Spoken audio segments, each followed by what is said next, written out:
Hello, welcome to my channel. Andaza Hezekiah here, AH for Truth, bringing the truth of Scripture to bear on everyday life.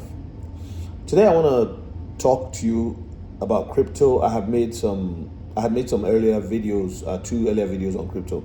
So I'm going to title this one, Crypto, Where Should I Invest? Crypto, Where Should I Invest? So I had already done one video where I was encouraging you as a Christian to investigate crypto and invest. And I want to talk to someone who probably has been, on the fence. I don't know, should I do this? Shouldn't I do this? Well, do your own research. I will provide some links to some information about crypto assets. And if you run to your bank to ask them questions, it's still an unregulated environment. And let me tell you something. The biggest gains are in environments that are just about to get regulated. Because once they get regulated, then, things will really change and tighten up. So this is the opportunity that you have to make investments that will give you large gains. So I'm going to kind of list some cryptos that I think are important and that we should be looking at this time. There's so many cryptos, maybe about 50,000 or more of them, I don't know. But more are being released every day. If you go to CoinGecko, you'll see cryptos are just been like, they're coming out like that every day. Okay. But there are certain cryptos that have utility. When I say utility, I mean cryptos that are going to be useful in the financial system or any other industry, so to speak. For example, there's a crypto that would be used in the design of military hardware, right? And that is different. That is not in the financial system, or the financial industry. But I'm looking now at cryptos that are about to take over the financial industry. And I'll tell you the ones that I believe are going to be doing very well. So they are XRP, which the company that is behind that one is called Ripple. There's XLM and Stellar is behind it, Stellar Lumens. There is XDC, Zinfin, and then QNT, otherwise known as Quant. There's a couple other ones, and there's DAG. I mentioned DAG Constellation. That's not directly related to the financial industry. Then there is HBAR Hedera Hashgraph, which is, I believe, has something to do more with commerce and things like that. So there's quite a number of other ones, but these are the ones that I believe right now are going to really be leading the way, particularly now because the prices are affordable for anyone who would like to invest, who has some money put on the side or some little savings or want to pull money out of your retirement. What I did at some point was I looked at my retirement savings and I said, man, this is not even going anywhere, right? So I am a great believer in real estate, landed property, things like that, land banking, if you have the opportunity. But when there's a new asset class, like what we have with digital assets, it is somewhere to invest.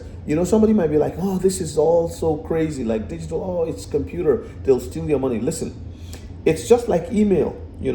When email came along, it was really like a problem for many people who are probably now in their 80s, 90s to accept it. It was like, oh no, I want to handwrite my letter, I want to do my cursive and all of that. Well, email took the day, and you send an email and it's there in the blink of an eye, right? And so that's what digital currencies are going to do for the world.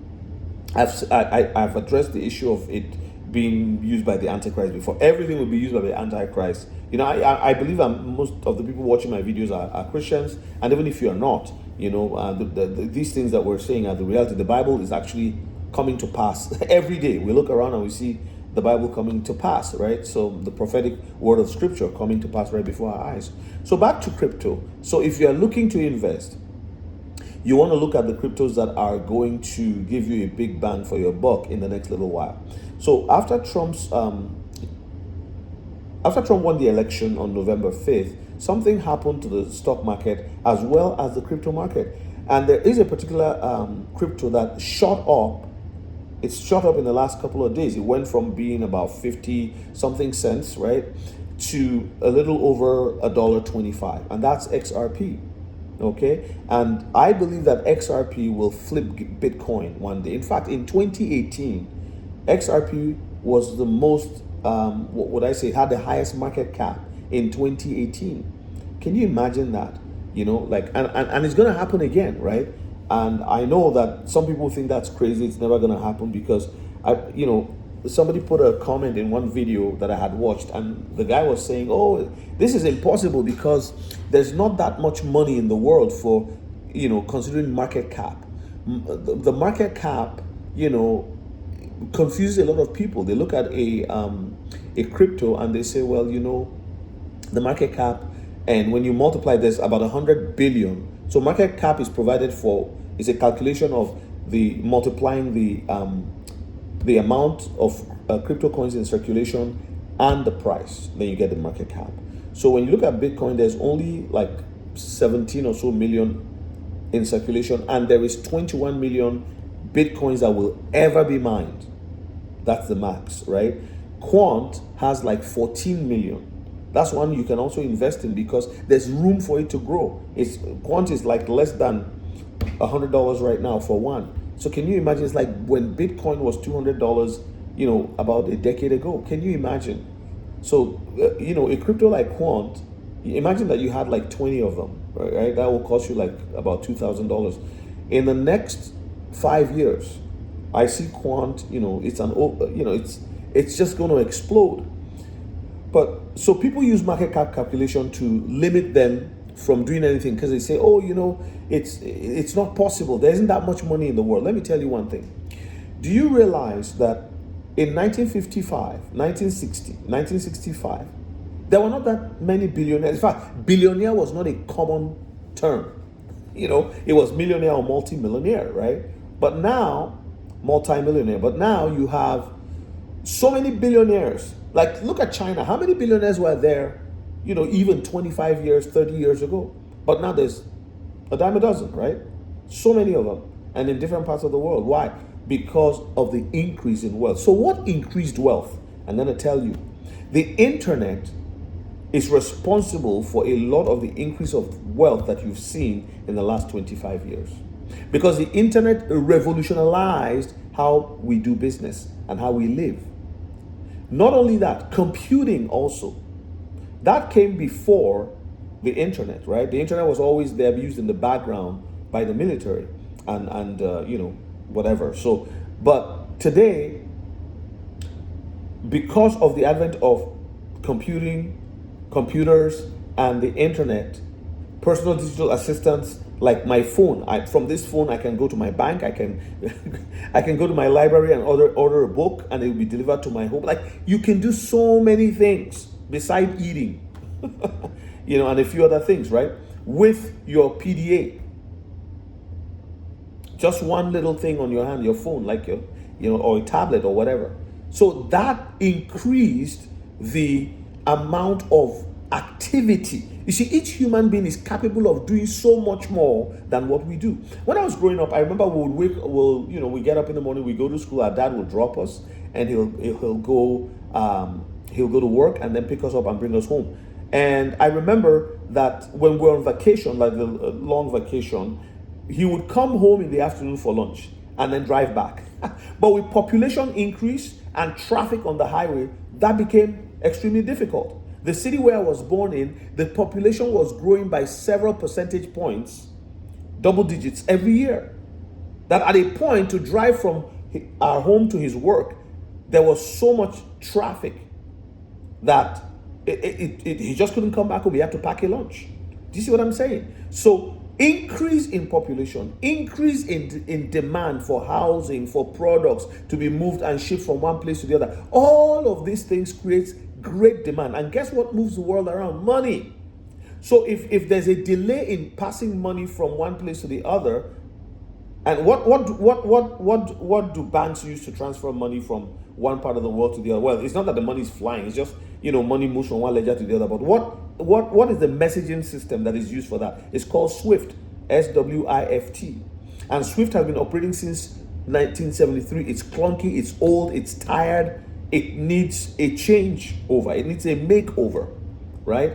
And so that is going to go away. And what you're going to have is money will now be transferred, will be sent from one party to the other. I'm not just talking about the $20 people send on Venmo and PayPal, or $100. I'm not. That is chicken change. When you really look at it, it's a lot of money when it all comes together and aggregates for individuals.